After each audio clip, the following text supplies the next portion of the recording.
साईश्वराय विद्महे सत्यदेवाय धीमहि तन्नः सर्वः प्रचोदयात्। ॐ साईश्वराय विद्महे सत्यदेवाय धीमहि तन्नः सर्वः प्रचोदयात्। ॐ साईश्वराय विद्महे सत्यदेवाय धीमहि तन्नः सर्वः प्रचोदयात्। ॐ साईश्वराय विद्महे सत्यदेवाय धीमहि तन्नः सर्वः प्रचोदयात्। ॐ साईश्वराय विद्महे सत्यदेवाय धीमहि तन्नः सर्वः प्रचोदयात्। ॐ साईश्वराय विद्महे सत्यदेवाय धीमहि तन्नः सर्वः प्रचोदयात्। ॐ साईश्वराय विद्महे सत्यदेवाय धीमहि तन्नः सर्वः प्रचोदयात्। ॐ साईश्वराय विद्महे सत्यदेवाय धीमहि तन्नः सर्वः प्रचोदयात्। ॐ साईश्वराय विद्महे सत्यदेवाय धीमहि तन्नः सर्वः प्रचोदयात्। ॐ साईश्वराय विद्महे सत्यदेवाय धीमहि तन्नः सर्वः प्रचोदयात्। ॐ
Good evening, everyone.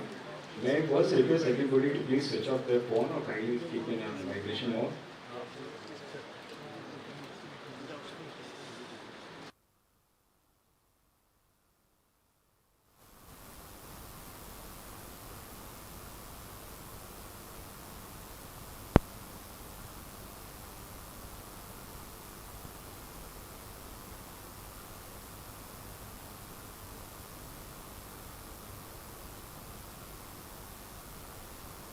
Shri Bhupendra Yadavji, Honorable Union Minister of Labour and Employment, Environment, Forest and Climate Change, Shri K.K. Venugopal, Learned Attorney General of India, as guest of honor to this memorial lecture.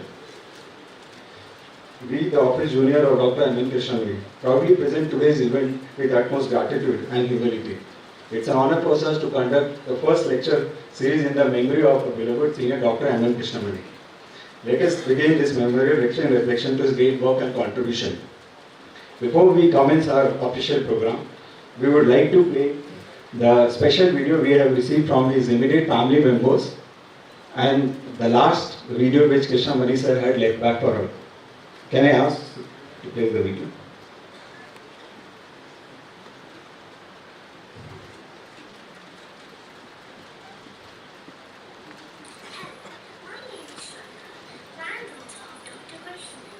He has always been an amazing father and he has always taught me to be kind and selfless.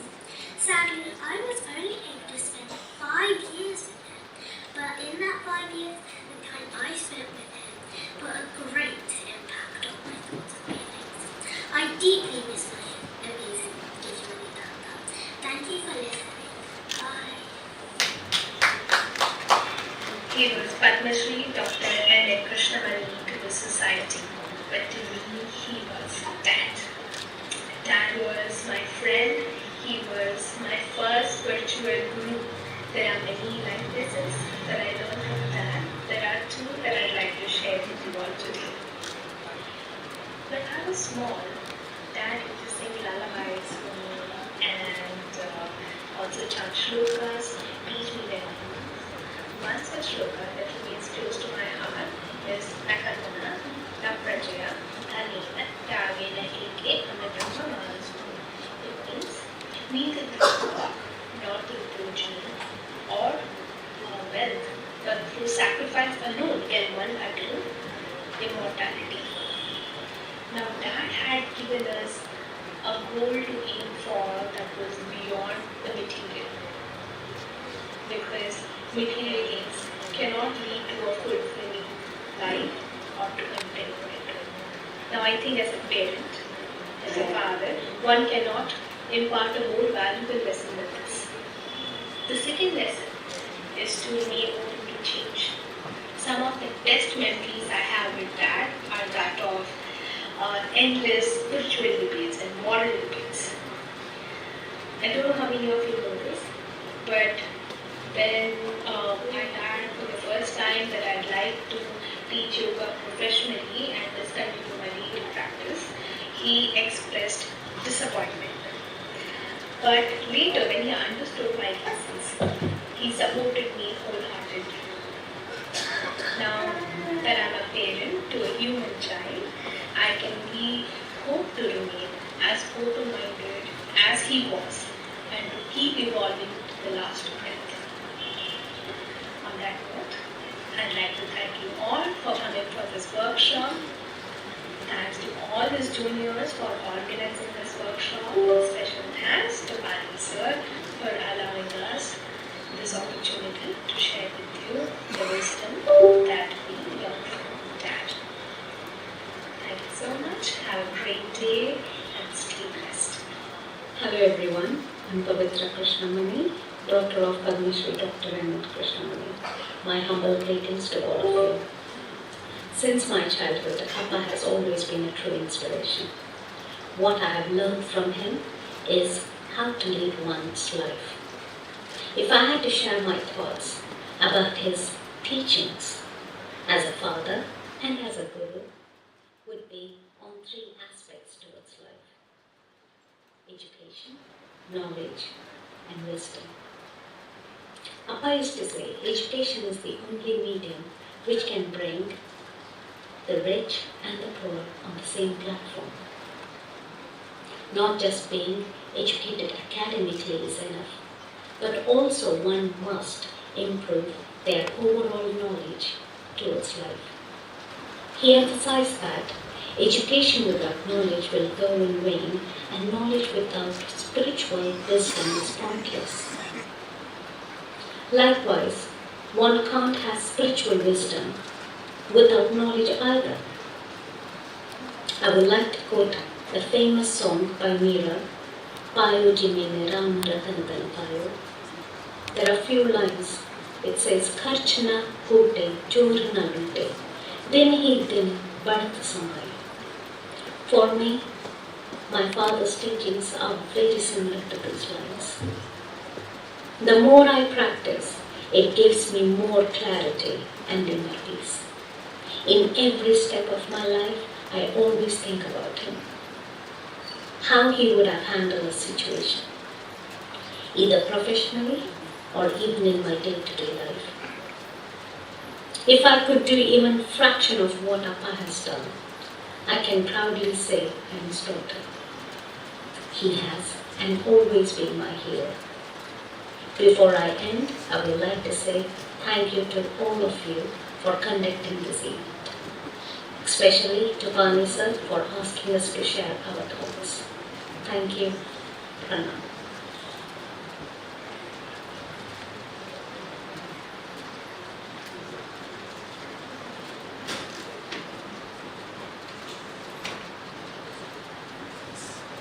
Can we have the last video? The last message which sir has left back to all of us.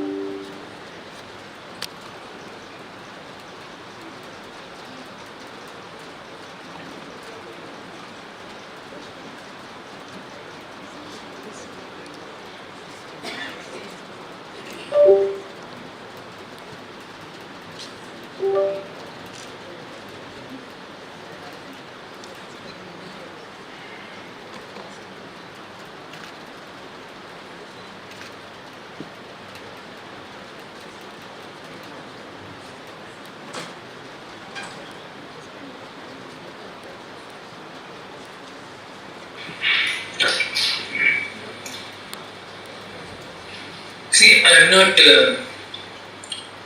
afraid of my death, because whatever as a human being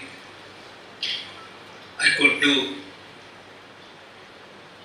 I have done enough for the society in different capacities. And now, and also in course of time, being a devotee of Satya Sai Baba, I developed a kind of universal approach to things. I am a devotee of Rama. I am a devotee of Krishna. I am a devotee of Satya Sai. I am a devotee of Ramakrishna. I am a devotee of Jesus. I am a devotee of Allah. I have no differences between different religions of the world.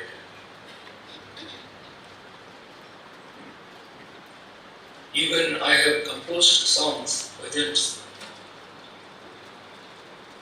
not only on Hindu gods, but also on Allah and Jesus.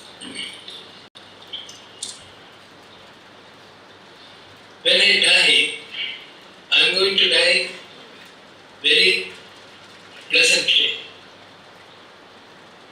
because I have not done anything wrong in my life. I am convinced about it. When I die, I don't want elaborate funeral for me. My body may be taken to the electrical crematorium, and around me, my family members and Sai devotees, friends, advocates, juniors, all can stand and chant the name of Swami. And the only chant I want is at the time of lighting the funeral pyre, just before my body is sent inside the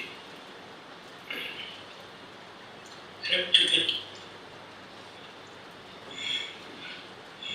crematorium, I want people to chant only Sai Ishwaraya Vidmahe Satyadevaya Dhimahi Tanno Sarva Prachodayat. Sai Ishwaraya Vidmahe Sai Ishwaraya Vidmahe.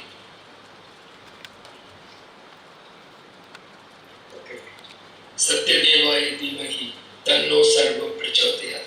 I want this mantra to be chanted repeatedly as my body is consumed by fire.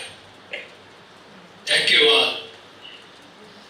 I want to express my gratitude to all my friends, express my gratitude to all my relatives.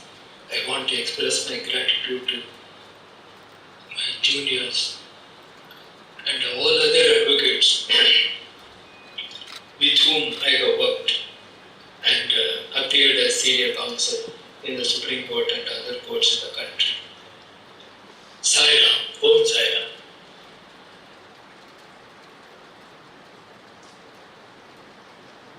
Thank you. Indeed, a very special. Indeed, a very special and emotional message from Sir. This was the last message Sir has left back for all of us. We take extreme pride in being Office Junior of Krishnamani Sir, and his wonderful nature is very evident from the gathering we have today. At the same time, I take this opportunity to thank all senior members of the bar, all the office bearers, recipients for gracing this occasion. We all know the inclination Krishnamani Sir had towards spirituality.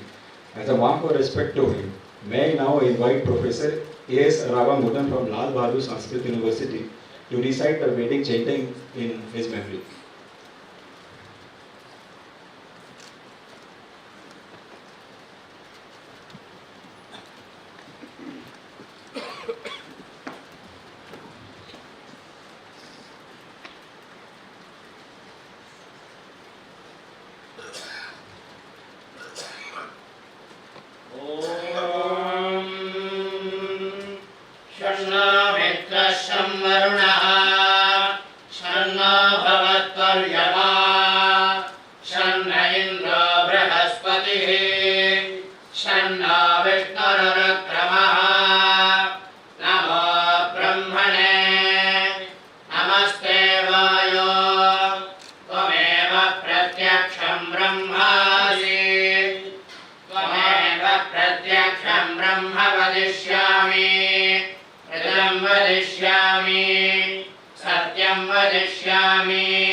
तन्मामवदो तद्वक्तारमवदो अवतु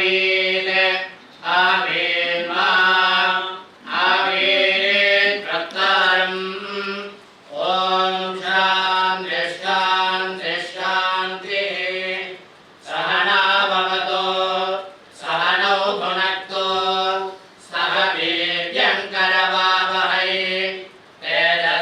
तेजस्विनावधीतमस्तु मा विद्विषावहै ॐ शान्ति शान्ति शान्तिः नमो वाचे याचोदिता याचानुदिता तस्यै वाचे नमो नमो वाचे नमो वाचस्पतये नमर्षिभ्यो मन्त्रकृभ्यो मन्त्रपदिभ्यो मामावृषयो मन्त्रकृतो मन्त्रपदयः परादुर्वाहमृषीन् मन्त्रकृतो मन्त्रपदेन् परादां वैश्वदेवीं वाचमुद्याचकं शिवामदस्तान् जुष्टान् देवेभ्यः शर्म मेद्यौ शर्म पृथिवी शर्म विश्वमिदं जगते शर्म चन्द्रश्च सूर्यश्च शर्म ब्रह्म प्रजापति भोजं वदिष्ये भुवनं वदिष्ये तेजो वदिष्ये यशो वदिष्ये तपो वदिष्ये ब्रह्म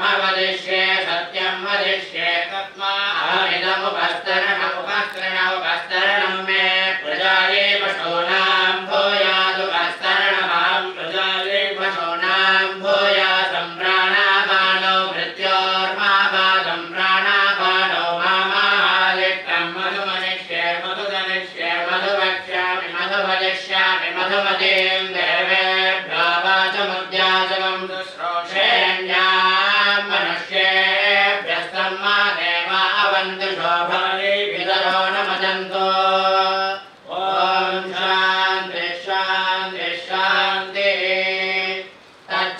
तच्छयोरावृणीमहे गातुं यज्ञाय गातुं यज्ञपतये दैवी स्वस्तिरस्तु नः स्वस्तिर्मानुषेभ्यः ऊर्ध्वन्ति गातु भेषजम् शन्नो हस्तद्विपदे शञ्चतुष्पदे ॐ शान्ति शान्ति शान्तिः पृथिवी शान्ता साग्निना शान्ता सामे शान्ता ऋतगं शमयतु अयः शान्ता दादित्येन शान्ता सामे शान्ता ऋतगं शमयतु पृथिवी शान्तिरन्तरिक्षगं शान्तिर्द्यौ शान्तिर्दिशः शान्तिरवान्तरदिशः शान्तिरग्निः शान्तिर्वायुः शान्तिरादित्यः शान्तिर्चन्द्रमा शान्तिर्नक्षत्राणि शान्तिरापः शान्तिरोषधयः शान्तिर्वनस्पतयः शान्तिर्गौ शान्तिरजा शान्तिरश्वः शान्तिर्ब्रह्म शान्तिर्ब्रह्मणा शान्तिः शान्तिरेव शान्तिः शान्तिर्मे अस्तु शान्तिः तयाहं शान्त्या सर्वशान्त्या मह्यं विपदे चतुष्पदे च शान्तिं करोमि शान्तिर्मे अस्तु शान्तिः येन श्री सत्रे सदृतिः सतपो मेधा प्रतिष्ठा श्रद्धा सत्यं धर्मश्चैतानि मोत्तिष्ठन्तमनोत्तिष्ठन्तु मामागश्रे सत्रे सदृतिः सतपो मेधा प्रतिष्ठा श्रद्धा सत्यं धर्मश्चैतानि मामाशिषो उदायुषा स्वायुषो दोषधीनामृतेनोत्तर्जन्यस्य कृप्रेणोदस्थामृतामम् अनो तच्छक्षुर्देवहितं पुरस्तात् शुक्रमुच्चरते पश्येम शरदशतं जीवेम शरदशतं नन्दाम शरदशतं मोदाम शरदशतं हवाम शरदशतकं शृणवाम शरदशतं प्रप्रवाम शरदशतमतीयास्याम शरदशतं जोक्तसूर्यं दृशे यौदगान् अदोर्नभात् विभ्राजमाणस्य निरस्य मध्यात् समावृषभो लोहिताक्षः सूर्यो विपश्चिन्मनसा पुनातो ब्रह्मणस्तादन्यसि ब्रह्मण आवेत्तो ब्रह्मण आवपनमतिधारतेयं पृथिवी ब्रह्मणा महीधारतमेनेन महदन्तरिक्षं दिवन्दाधार पृथिवीगुं सदेवान्यदहं वेद तदहं धारयामि मामद्वेदोऽधिविश्वसते मेधामनीषे माभिषदागं समेचे भवतस्य भव्यस्यावनत्वे सर्वमायुरयाणि आविर्गेर्भिर्यततो नवो नमाप्याय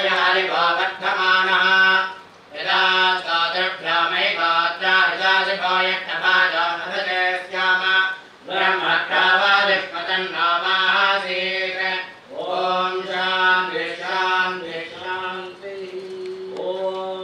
कृष्णो राजमणिः सदा विजयते कृष्णं नमस्याम्यहम् कृष्णेनामरशत्रवो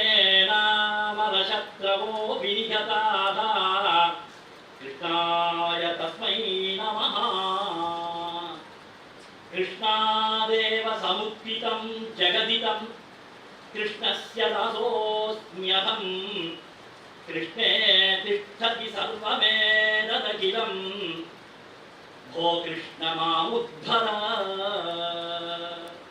ॐ शान्ति शान्ति शान्ति धन्यवाद Thank you, sir. Today we are also honored to have Honorable Mr. Chief Justice Vipin Sanghi of Delhi High Court. Thank you, sir, for gracing this occasion. May I now request Mr. Sabrish Subramani, Advocate on Record, Supreme Court of India, and former office junior, to felicitate Honorable Mr. Yul Lalit, Judge, Supreme Court of India. Please.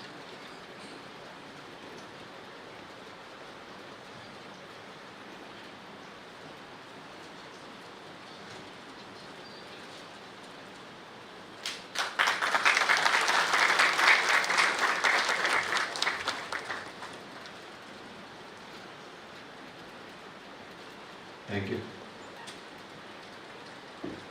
May I now request Shri Kunak Tyagi, Advocate on Record, and Office Junior of Krishnamani Lecture, to felicitate Honorable Mr. Justice P.S. Narasimha, Judge, Supreme Court of India.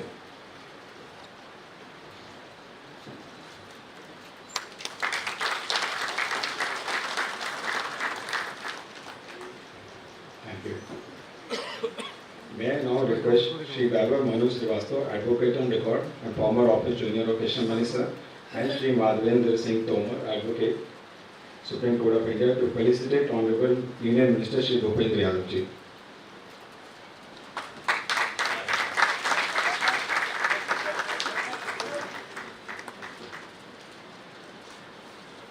Thank you.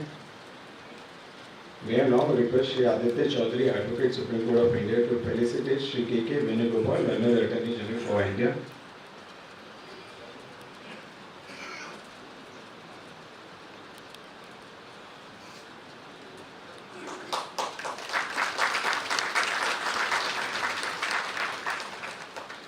Thank you, sir.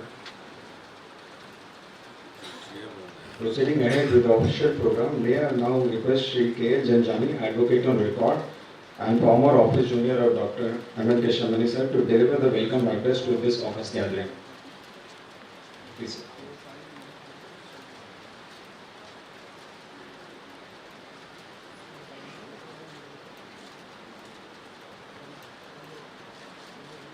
I can see the affection and love towards Krishnamani by seeing the gathering here. Now, on behalf of myself and on behalf of my chamber and teammates, I welcome to my distinguished guest, Shri Mr. Justice Uday Umesh Lalit, and I also welcome Mr. Justice P.S. Narasimha. I also welcome Mr. Bhupendra Yadav ji, Honorable Central Minister, and I also heartily welcome Mr. Legion Lawyer, Attorney General of India, Mr. Venugopal ji. I am too small to say Sir Krishnamani, who was having a genius personality and an ambassador of the bar. He was very supportive to the lawyers from the poor background and the person who does not have a professional background.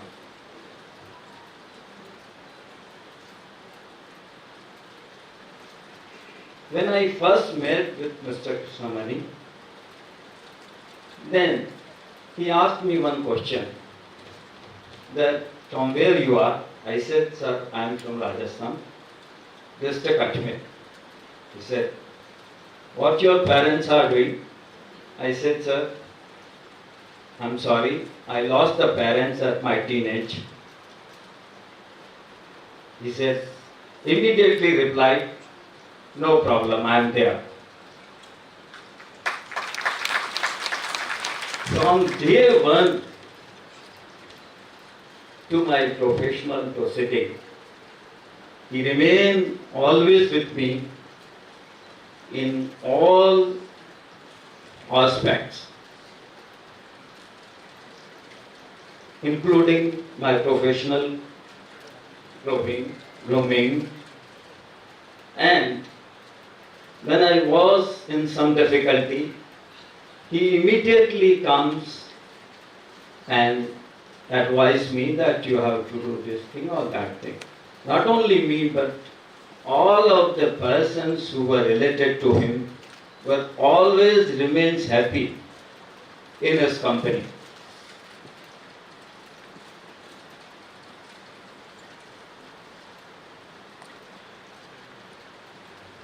Today, he is not physically present among us, but his virtual presence is always remains in deep of everyone's heart. Apart from profession, he was a complete and perfect gentleman, unblemished character, simple and humble to everyone, irrespective of his position. He was a man of high personality and integrity, who never ever said no to anyone. Apart from all this, he was brand ambassador to the underprivileged lawyers and persons having poor background. The words are very short for me to describe the complete personality of great soul. Really, he was an uncomparable personality. When I joined his chamber, I saw a portrait of legend lawyer Sri Venugopal Sahab. I was surprised. This was the year of 1994-95. Then he said that he is my guru and he will remain in my heart always. This is my anxiety today, that because of Sir Krishnamani, I have a privilege to sit with legend lawyer Mr. Venugopal Sahab. It was beyond my imagination that one day the opportunity will come so that I will share the dais with Sir. Today is the day I can't express my happiness that all members of the bar have shown their presence over here, and I welcome to the present here distinguished seniors, members of the bar, my friends, ladies and gentlemen, with my core of heart.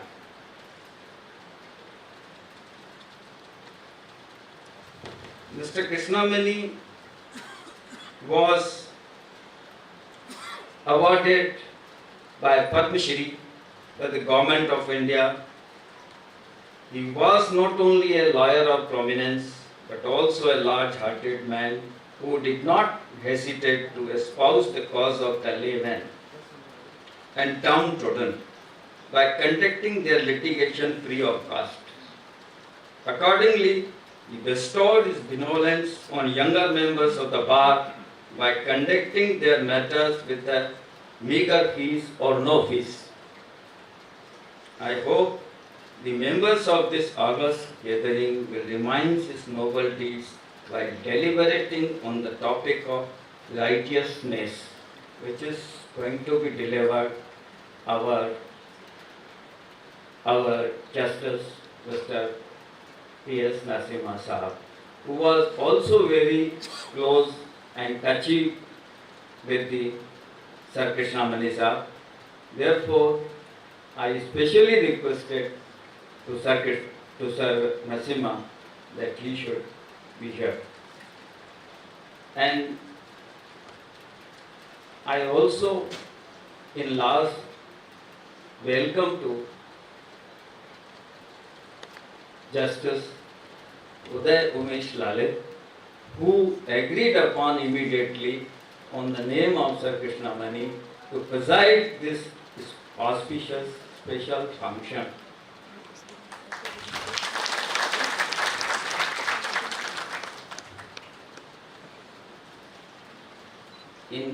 And I will say that really the personality like Sir Krishnamani we are missing in these days in the institution, and I will request to the senior member of the bar that one should be he should try to turn to be like Sir Krishnamani among us. It may be here, but still it will remain in our heart. With these words,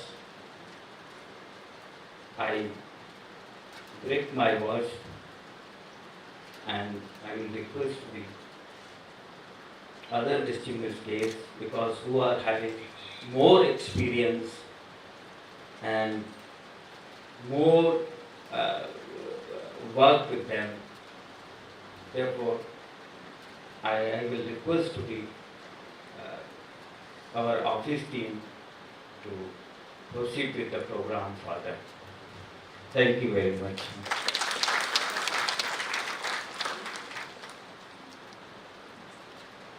Thank you, sir, for sharing your memories and thoughts about Krishnamani, sir.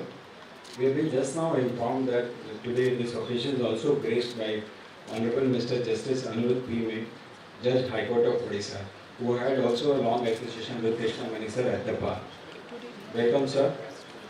Gujarat High Court. Welcome, sir. Honorable Mr. Justice U. Lalit, Judge Supreme Court of India, and Dr. M. Krishnamani have had professional acquaintance as practicing advocates for a long time. Thank you, sir, for accepting to be a part of this program. May I now request Honorable Mr. Justice U. Lalit, Judge Supreme Court of India, to deliver today's keynote address.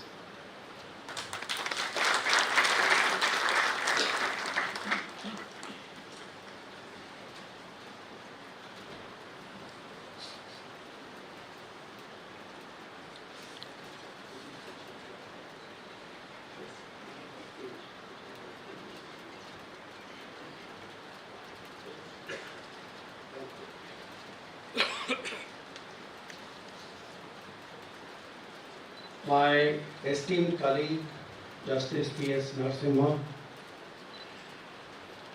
Shri K.K. Venugopal, Learned Attorney General for India, Mr. Bhupendra Yadav, Honorable Union Minister of Labour and Employment, Environment, Forest and Climate Change, Justice Vipin Sanghi, Judge, Delhi High Court, Justice Anirudh Mai, Judge, Gujarat High Court, all the esteemed colleagues at the bar, senior members, senior counsel, junior members, all the distinguished persons on the dais and off the dais, ladies and gentlemen. Today's gathering, which is a full house, is a testimony to the love and affection that every one of us has for Mr. Krishnamani. What we saw today in his last words are nothing less than what the life Raja Janak used to lead. He was known to be a Videhi, that is, though he carried the pursuits as a normal human being, though he was bound by the body compulsions, the body requirements and everything, and whatever goes as the life of a human being. But he had elevated himself to such levels that he could consider himself to be a foreigner. That's the body of that man. And he could relate as if he was a soul different from that body and say that very well my body will certainly now breathe last. But this is what I feel. So therefore you are elevating yourself well above those bodily desires and everything. There's a beautiful exchange of Lord Ramchandra and Hanumanji. Once Ramchandra asked Hanumanji, who are you? So he says, Deha buddhya tu dasoham. If I go by bodily Deha buddhi, that is, go by this body and its compulsions, I am your das, I am your servant. Deha buddhya tu dasoham, jiva buddhya vadamshataha. I am your ansh, I am your part. If I go by jiva buddhi. Atma buddhya tvamevaham.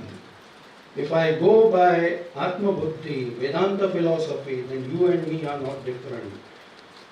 So we are essentially at that equal plane. Iti me nishchitamatihi. So that sums up the life of a man.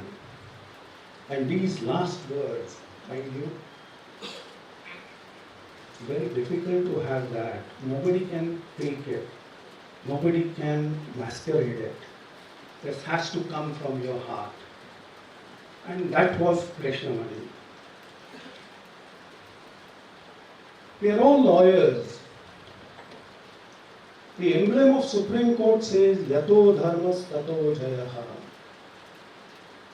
Whatever is the right, whatever is the correct approach, whatever is righteousness, shall always prevail and succeed. Yato dharmas tato jayaha. And what exactly is dharma? At a very simplistic level, because this is not the place and the time to have a discourse on that subject. The simplest form and easily understood is what the Zoroastrian religion actually preaches. Says good thoughts, good words, and good deeds. So number one, your thoughts must be absolutely perfect. Your words, what you communicate with the world, what you hold yourself out to the world, must also be equally good. And not just holding out, your deeds must also be of that sterling character.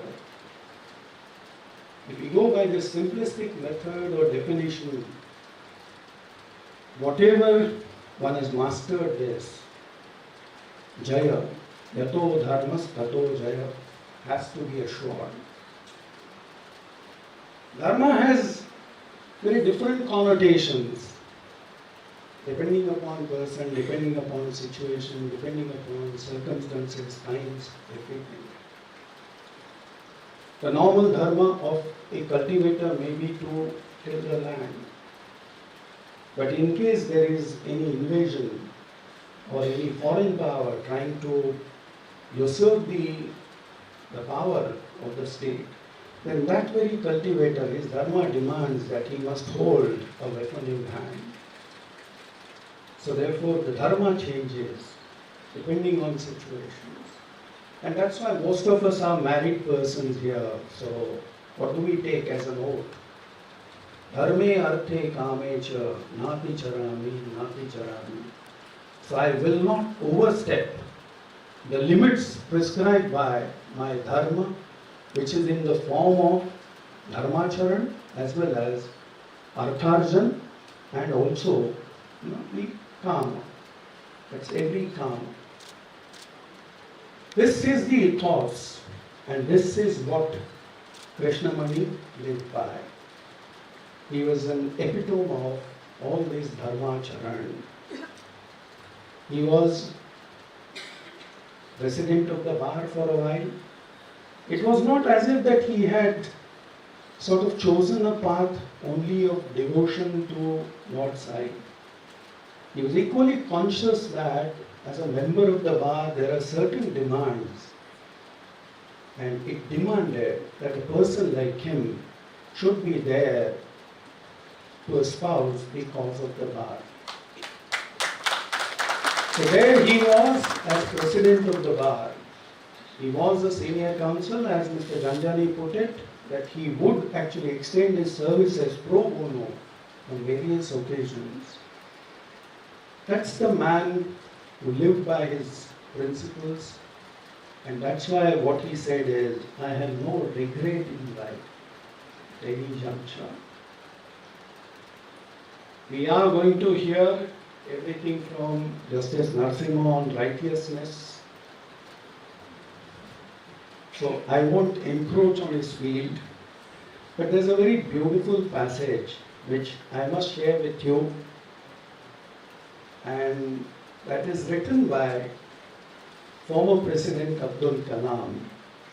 And what he stated is something which is very, very beautiful and must be cherished by every citizen of this country. I just take that liberty to read it out and then conclude my talk. He said, where there is righteousness in the heart, there is beauty in the character. When there is beauty in the character, there is harmony in the home. When there is harmony in the home, there is order in the nation. When there is order in the nation, there is peace in the world. So these are the words. And this is so beautifully said. Righteousness. Righteousness demands that whatever you are doing, do it to the best of your ability. Do it to the best of your knowledge, capacity, judgment. Let there not be a single effort which is spared. And you will never have regrets in life the way Dr. Krishnamani had. No regrets in his last words. Thank you so much.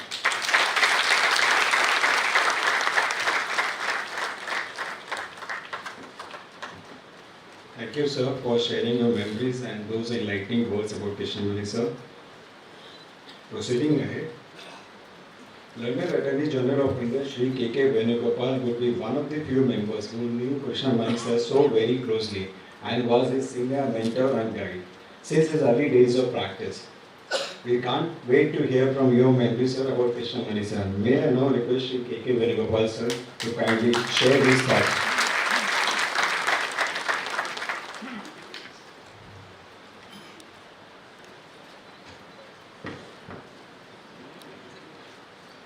Justice Lalit, Justice Narasimha, Justice Vipin Sanghi, Justice Aniruddha Mai, Sri Bhupendra Yadav, my good friends at the bar, my colleagues whom I see here, and my friends. It was indeed a very nice speech that we just heard, and what I am going to say is rather mundane in regard to my relationship with Krishnamani, whom I have known for the last, I first knew him 50 years back, and we continue to know each other right through. He was my father's junior in the first instance, and after he, that is the late CM K. Nambiar, and after he passed away, he joined my office, and he was one of the most important members of my team. And I came over here in 1979 as Additional Solicitor General. My good friend Sri Vaidyanathan came along with me, and thereafter, within 2 years, Sri M.N. Krishnamani also came over. But in 1977 itself, he had set up an independent practice. And when he came here, I found that his personality was totally different and he became a very important person in the bar of the Supreme Court. My father had considerable affection for Krishnamani, and I found that he was the only person who would come out. He would not tell us everything about the events of his life, but he was prepared to do so with Krishnamani. And Krishnamani and he used to discuss spirituality. And after that, he was able to extract from my father the various events of his life, and he started writing it down to write a biography. But before he could do very much of work, my father passed away. And I tried my best to get the notes, but unfortunately the notes were lost. I thought it would be on my father's drawers in his office table, but it was not there, and that is a great loss to me. Krishnamani was a multifaceted personality. He was charming, spiritual, but his great quality was he was never talked about himself. Therefore, it is only when, much later after he passed away, when I had to speak about him, when I started researching from Wikipedia and various other articles which had been written, he was a person of tremendous ability, activities which I never knew of. And therefore, he was somebody who was much more, I think, important than me, because I treated him as my guru. And for people to say that I was his guru or mentor, I don't think was correct at all. Now, he had a tremendous amount of work, but in addition to his heavy practice in the Supreme Court, he was traveling to all the high courts as well. But the most surprising thing is that with all this, he was able to do a tremendous amount of social work. And all the lawyers, young and old, who needed help, he was there always ready to help them. And I was surprised, as without any effort whatsoever, because of his popularity at the bar, he was elected as Vice President of the Supreme Court Bar Association, not once, but 4 times. 4 times as Vice President, 4 times as President of the Supreme Court Bar Association. And very many important and big lawyers who thought that they would be able to have a walkover where he was the main competitor. To their shock, they found that they had lost their elections before Krishnamani's popularity. Undoubtedly, he was popular. I used to find him while walking along the corridors, surrounded by a number of young lawyers, and he used to speak to them on various topics, including what was good and what is the right way of life. And in the later years, his spirituality had become quite apparent. And he is a prolific writer of books on Hinduism and on the great saints. Each time he completed a book, he would come to me with a book. And then I would ask him, where did you get the time to write 300, 400 pages? And then he told me that he would go to bed only at 2:30 in the night or early morning, and he would start writing in the evening and continue right up till 2:30 and sleep only for 4 hours a day. Now, I had told him at that time itself, I don't think that you should sleep only for a little time of 4 hours. That would not be good for your health, and so on. And about 3 months before he passed away, he was in the Heart Foundation hospital, and I went to see him. And I took my doctor, who was also in the Heart Foundation, to go along with me to his room which he had. And my doctor looked at his back, and then he found that his lung capacity had gone down to a very low level. And then when he came out, he told me that his position is precarious. And but his devotion to Satya Sai Baba was so great that he decided that he will go and live near Satya Sai Baba's place in Whitefields. Went to Bangalore, took a house there, and lived his last few days of his life next to the Sri Satya Sai Baba. I remember my wife was very ill at one time, and I had to bring up one of the trustees who got me an appointment. And when Krishnamani, who was then my junior, heard about it, he was ecstatic because this was his great opportunity to meet the Satya Sai Baba to whom his entire life was dedicated. Therefore we were traveling, flew from Madras to, at that time it was Madras, to Bangalore.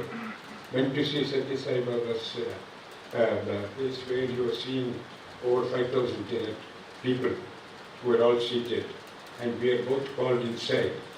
And then he talked to us for half an hour and tried to pacify me about whatever the reason I went there for. And so far as Krishnamani was concerned, he was extremely grateful to me that I had taken him along with me for the purpose of meeting Sri Satya Sai Baba. It would take an hour or so to describe his achievements and the books that he has written, whether on Bhagwan, Godly Men and the Golden Words, which are published by the Education Ministry of the Union of India, then Shankara, the Revolutionary, Essential Gita, I mean any number of them. All big, thick books of 200, 300 pages. When did he get the energy? When did he get the time? Because he was so busy with looking after so many other engagements.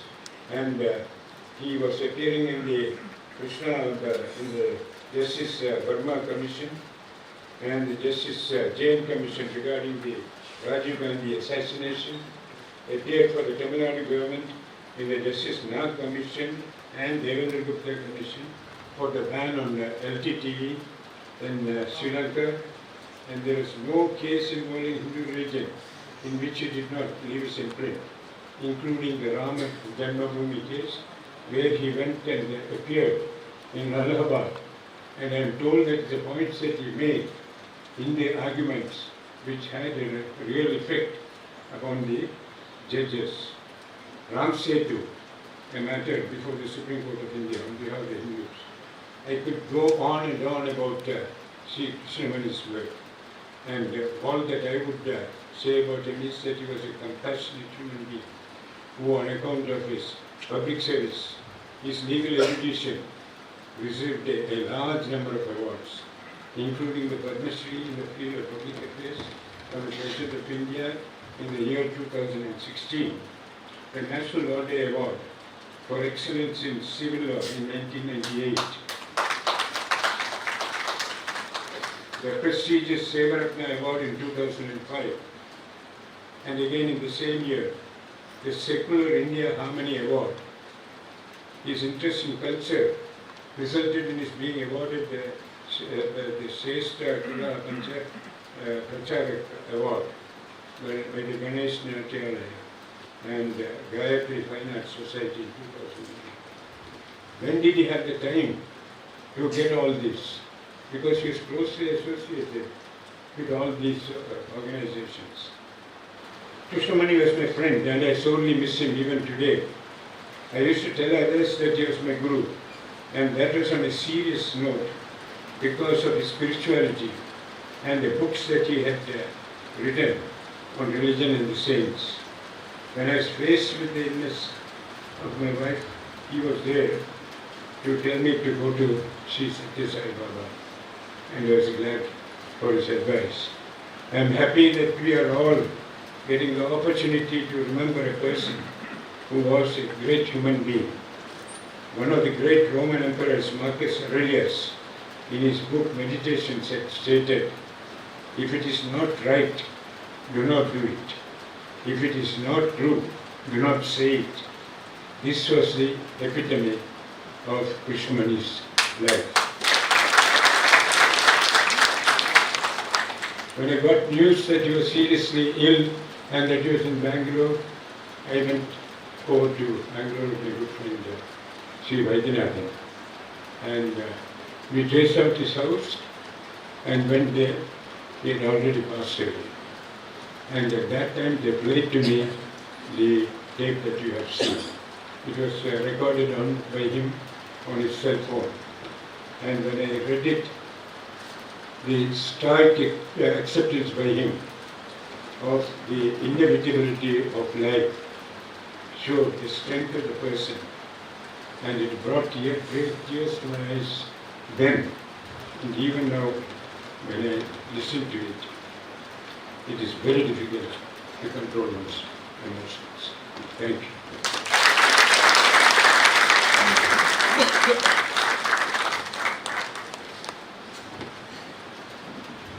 Thank you, sir, for sharing your special memories and kind, heartfelt words about Krishnamani, sir. Today's topic, righteousness. Righteousness is a topic which was a close to heart topic of Krishnamani, sir. He preached the same with utmost decorum. He practiced the same with utmost decorum. Honorable Mr. Justice P.S. Narasimha, Judge Supreme Court of India, is another example who is symbolic to this topic, righteousness, as he also has the same bent of spiritual mind as Krishnamani sir had. Therefore, may I now request Honorable Mr. Justice P.S. Narasimha to deliver the speech on today's topic, righteousness.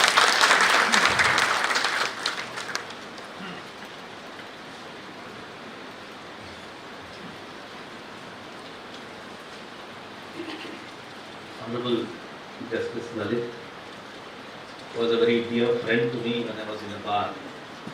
Now, without his consent, like Ekalavya, I have made him my Guru in the Supreme Court. I had the great opportunity of working under the Attorney General K.K. Venugopal, and I cherished those moments when I was the Additional Solicitor General. Justice Vipin Sanghi, Justice Anirudh Maya. Another member of our bar is the Honorable Minister from the Cabinet. He also worked along with us and is again proud woman. My dear friend Janjani. I am fresh from the bar. I can mention the name of every member sitting here. It will become a Sahasranam of the Supreme Court of India bar. So I would give my pranams to all elders and best wishes to friends. Till Justice Lalit told me that I am to speak on righteousness, I didn't know that because it is for the first time written here. But nevertheless, it is a very apt topic and very, very appropriate to say that in the context of Krishnamani. I will never forget him. I will tell you the reason in a while. That is because he has actually transcended religion. I have this book which he had given me in 2004. It's written on Bhaja Govindam and said, "With love to my dear Narasimha, 20th November 2004.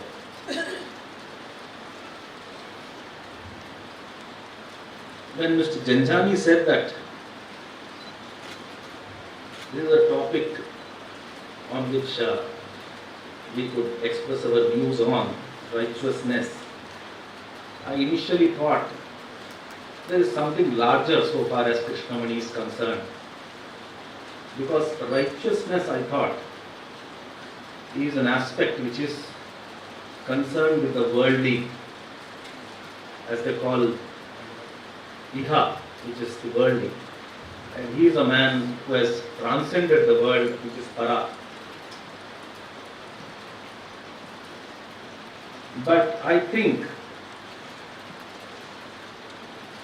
being righteous has come naturally to him.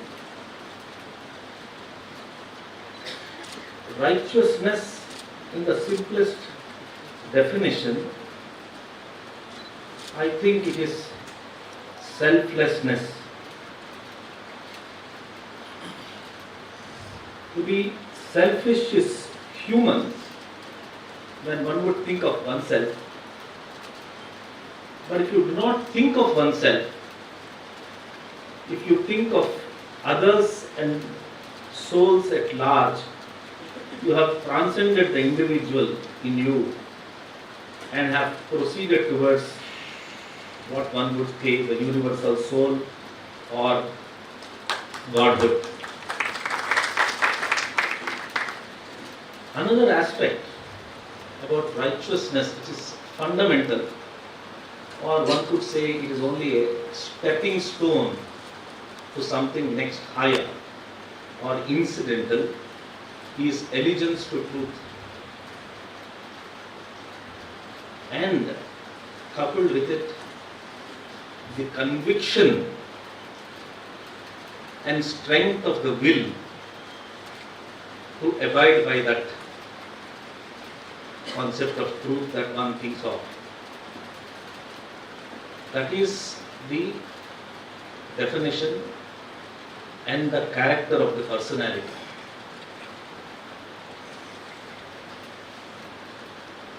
I am sure and I am confident that Krishnamani has consciously, deliberately,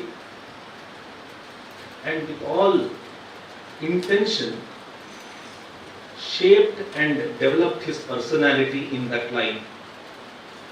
It is not incidental that he has made associations with people who could help him in that direction.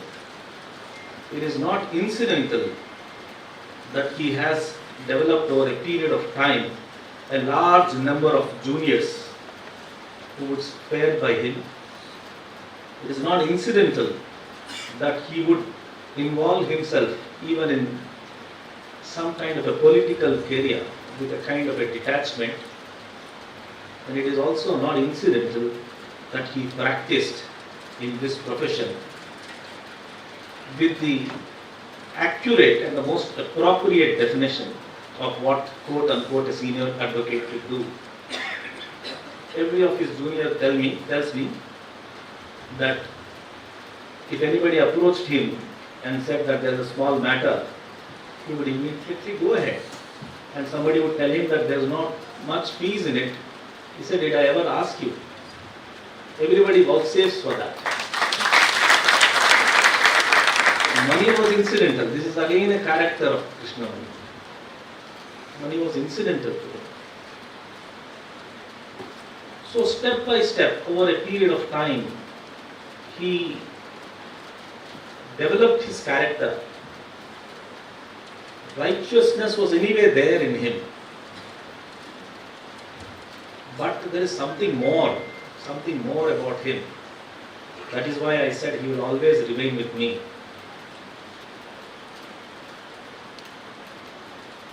He proceeded further. When he wrote his book, Bhajagovindam, again it was not incidental. This is the song form of what is called, what we can today say even righteousness, in the sense of shedding individual self and merging in the larger self. Bhajagovindam song is a song written by Adi Shankara,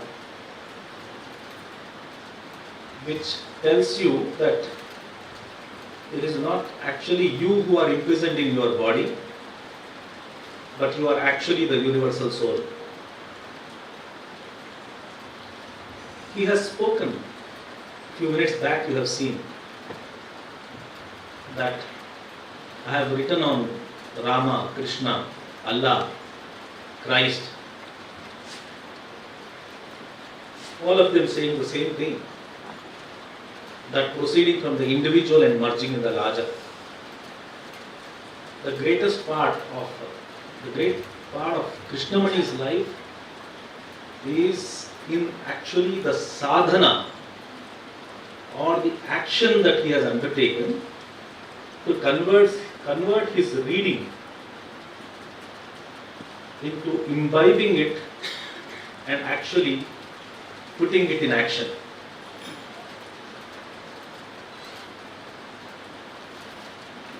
The reason why I am saying this is this. Unless one grows over a period of time, step by step, assiduously, working on your soul, and attain a stage in his life, in one's life, that he could look at oneself separately, as if he is away from the body. That is actually putting into action what he has read.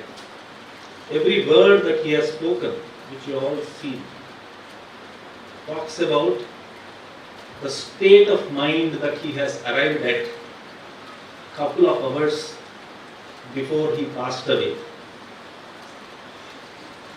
Would say, I am not afraid.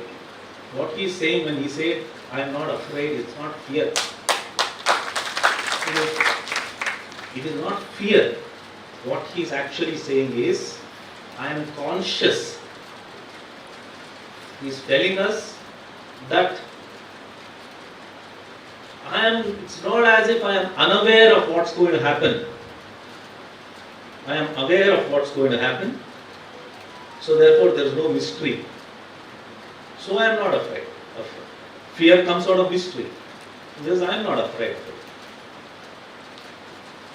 What really does it take for a human to arrive at a stage when he is to shed his body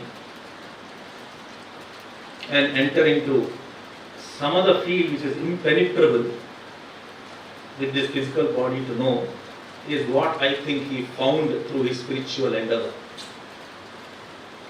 I think his practice, his sadhana, manana, and sadhana in the context of his studying the scriptures, reciting them and internalizing them.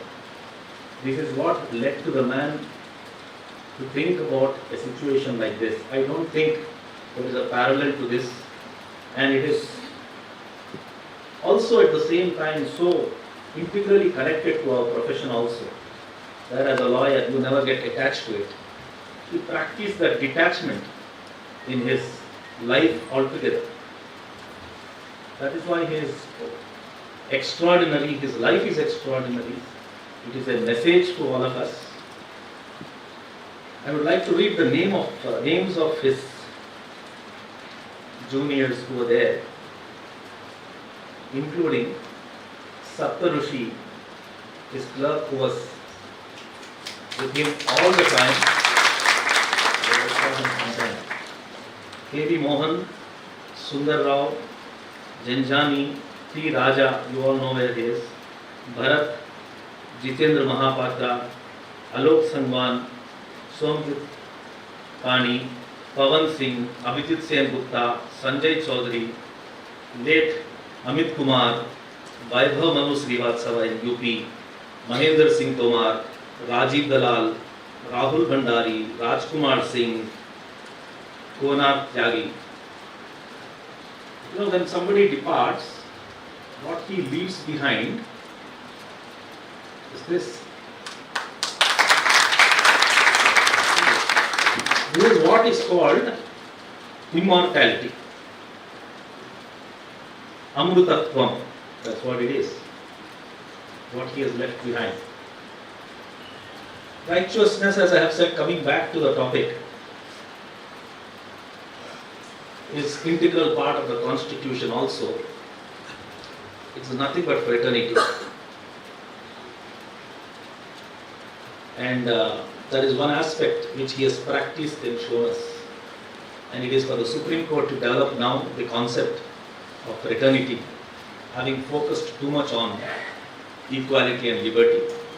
We can take two from the reading, research and life of Krishnamani and do what best we can. With this I take your leave. Thank you very much.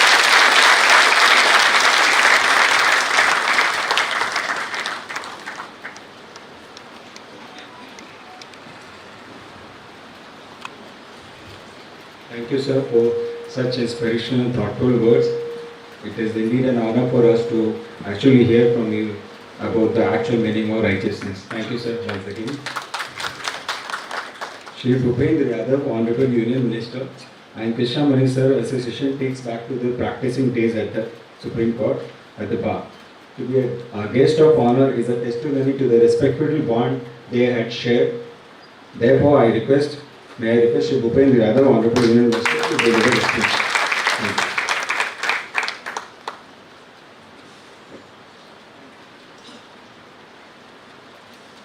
Honorable Justice Nadi, Honorable Justice Narasimha ji, Honorable Justice Sangi, Honorable Justice Anirudh,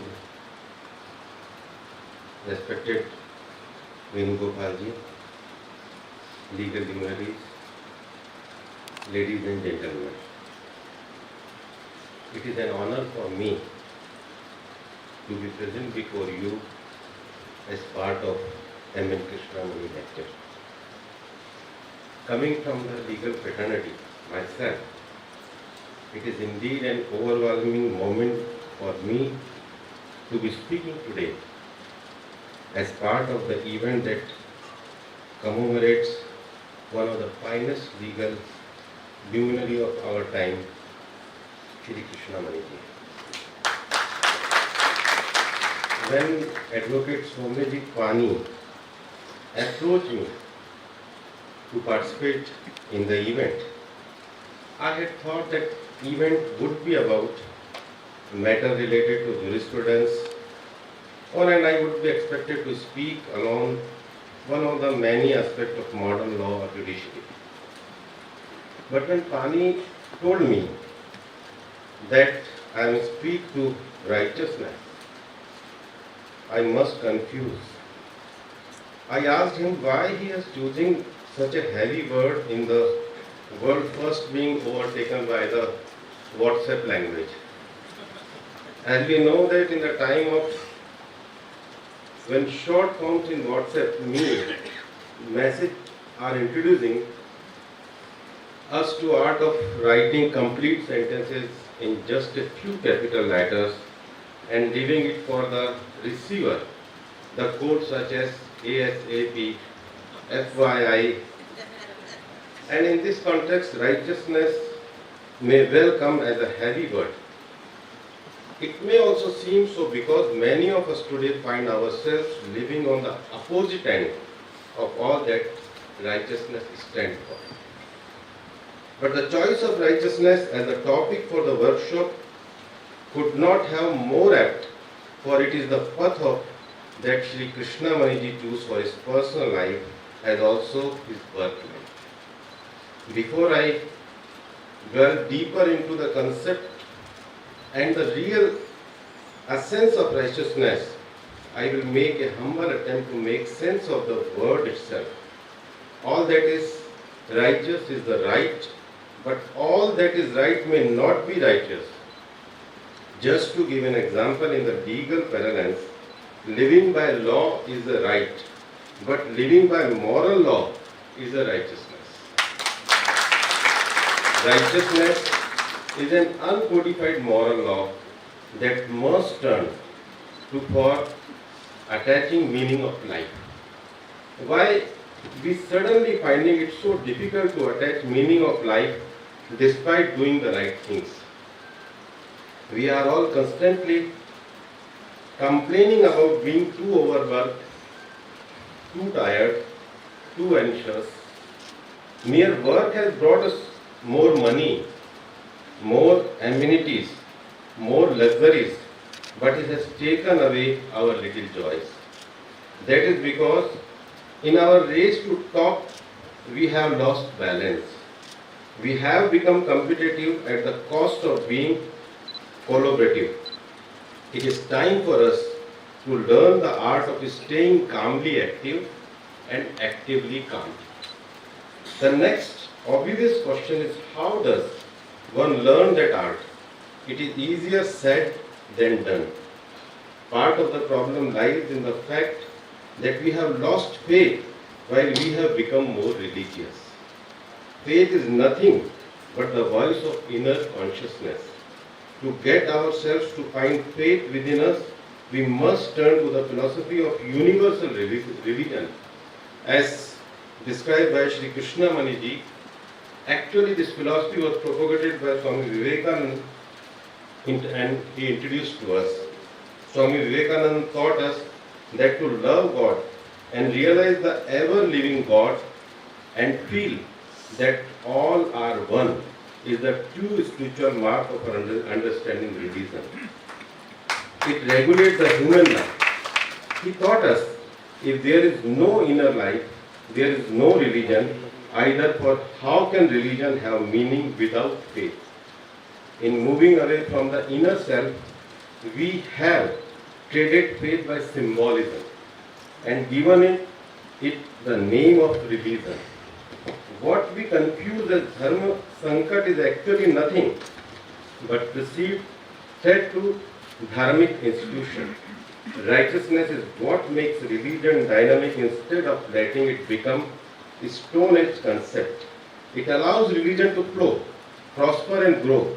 It allows religion to change with changing time by and reaching it with never learning. It tells us and teaches us that modern is not always progressive, but it is progressive that we must all aspire to be, because it is in being progressive that we evolve. We cannot fix things according to time and situation, for time and situation are themselves subject to change.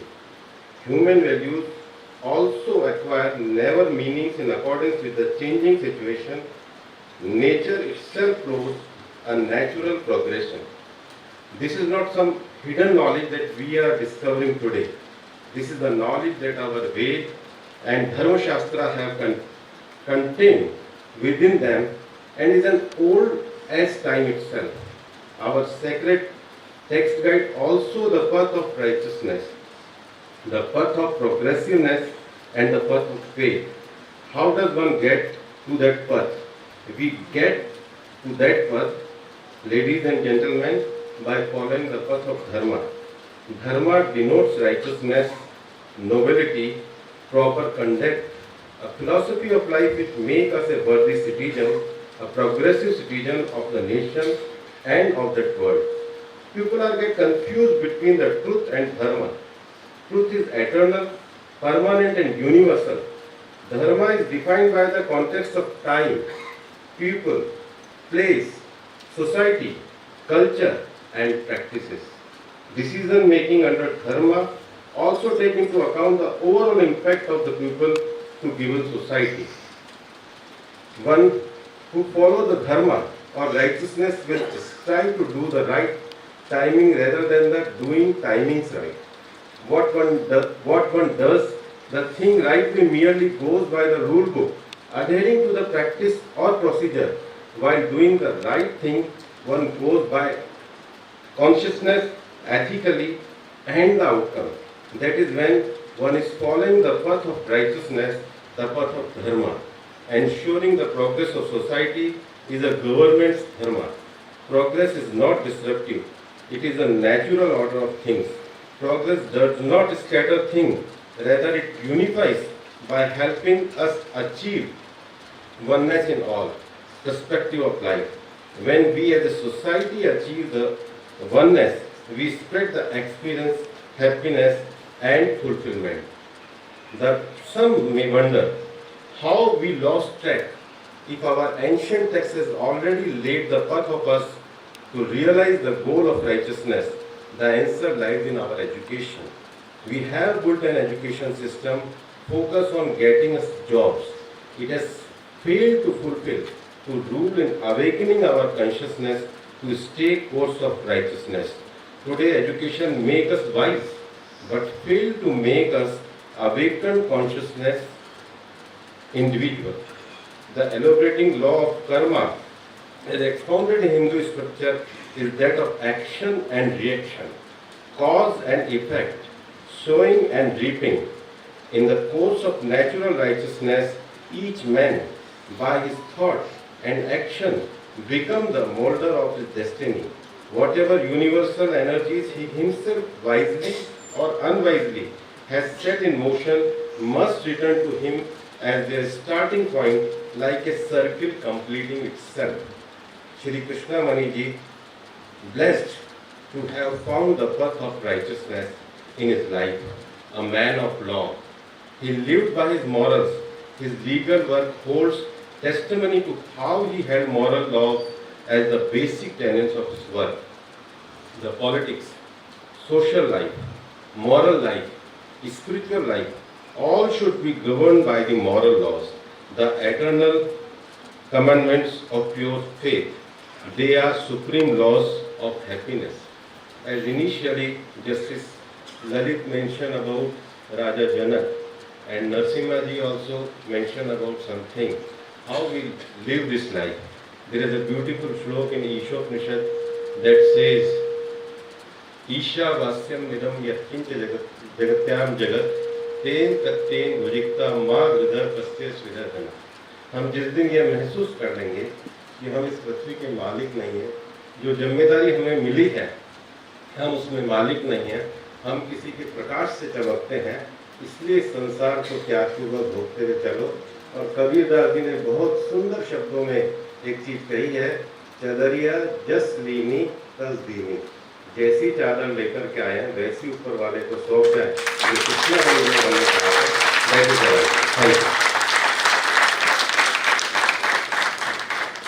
Thank you, sir, for wonderfully explaining us the meaning of righteousness, a topic which was very close to sir.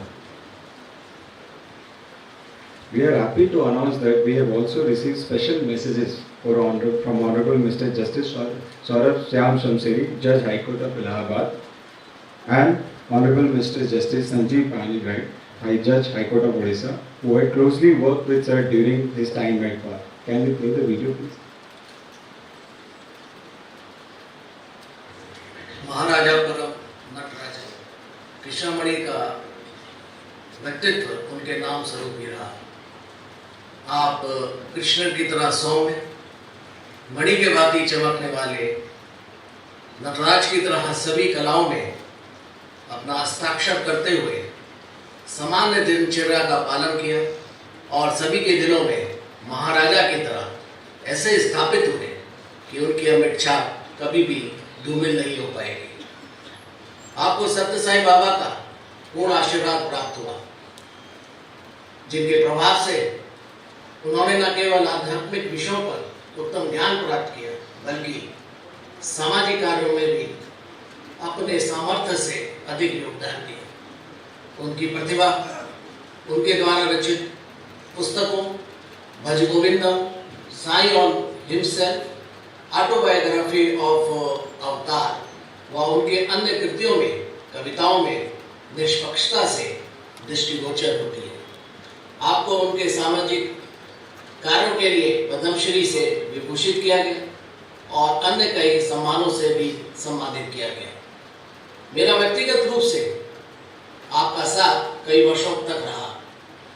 उन्होंने वरिष्ठ अधिवक्ता के रूप में मेरे जैसे और कई अधिवक्ताओं के प्रारंभिक कार्यकाल में स्वैच्छिक रूप से योगदान दिया और कम से कम परीक्षा में लेकर उनके लिए बहस की।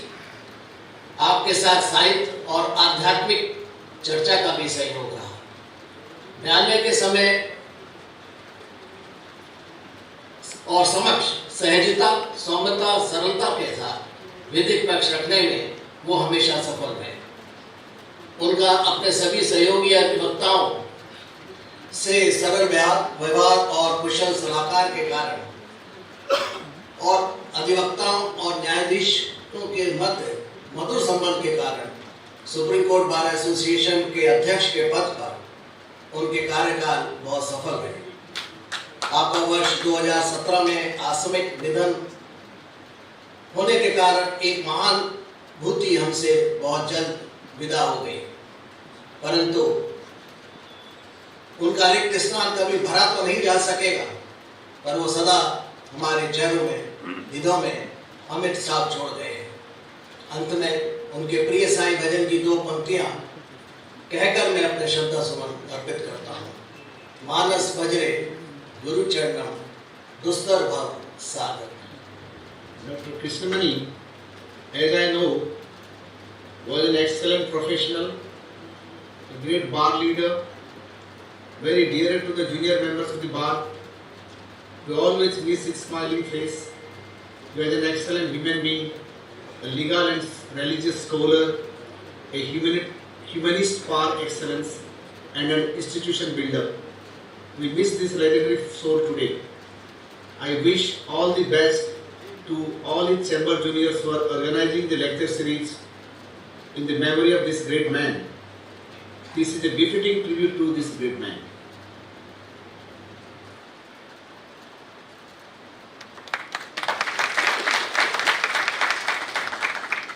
Thank you, sir. Now we have come to the fag end of the proceedings. May I now request Sri Somaji Pani, who was one of the favorite office juniors of Krishnamani sir, and who stood by Krishnamani sir through thick and thin to deliver the vote of thanks. Very good, sir.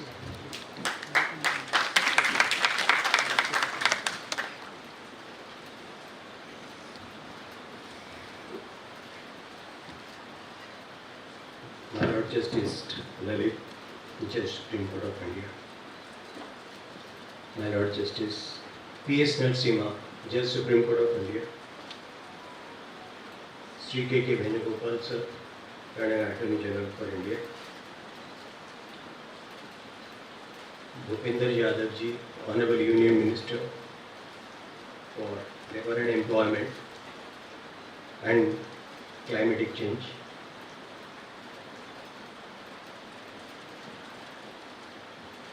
Sri Janjani ji, the member of the bar, the full auditorium shows the quality of the person for whom we are here.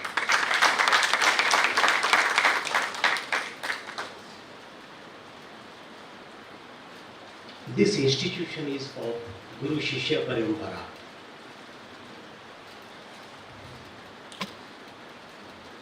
We all are here for Krishnamani sir, for each individual who have been connected with them at one point of time. Professionally, personally, 24/7 he was there for each member of the bar. Not as an office junior of we all of us who are there on the dais, my colleagues, my junior colleagues who are also there with us. Each of the members who are sitting over here is also happened. Definitely at one point of time they must have seen the Krishnamani sir. At one point of time he was always close to their hearts. If any things comes, they immediately rush to his house.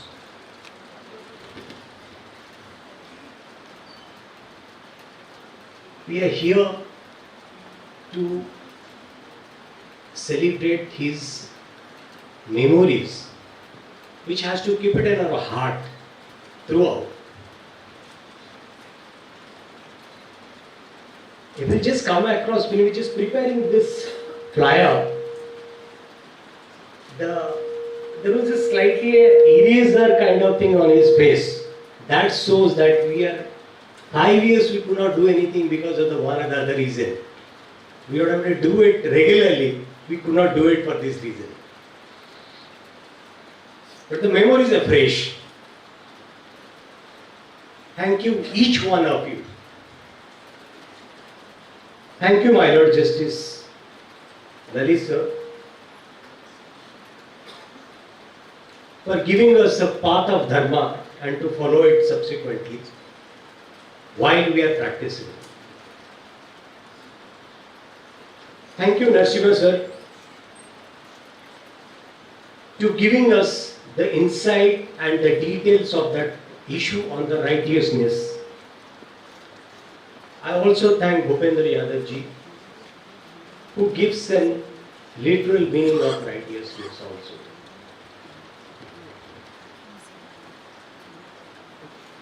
This workshops have been really organized in his memory when we have thought it out, which we could not able to conduct it because of the various reasons of COVID-19 and other things. We could not do it, but we'll be continuing with this.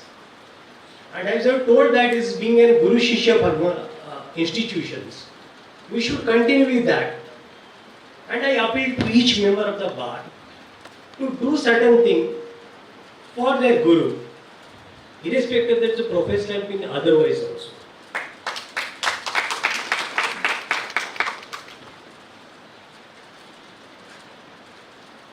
We thank you wholeheartedly the office juniors, to Krishnamani sir, for giving us this opportunity to see this the dignitaries which are on the dais. We thank you Venugopal sir for giving us their memories with sir and to share with us, which is indeed we will try to follow it.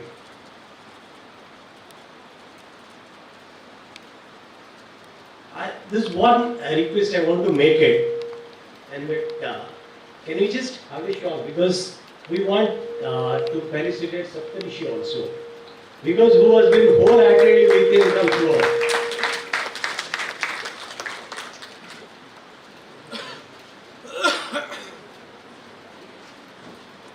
May I request Justice Lalit to just do this Saptarishi who has been wholeheartedly with him.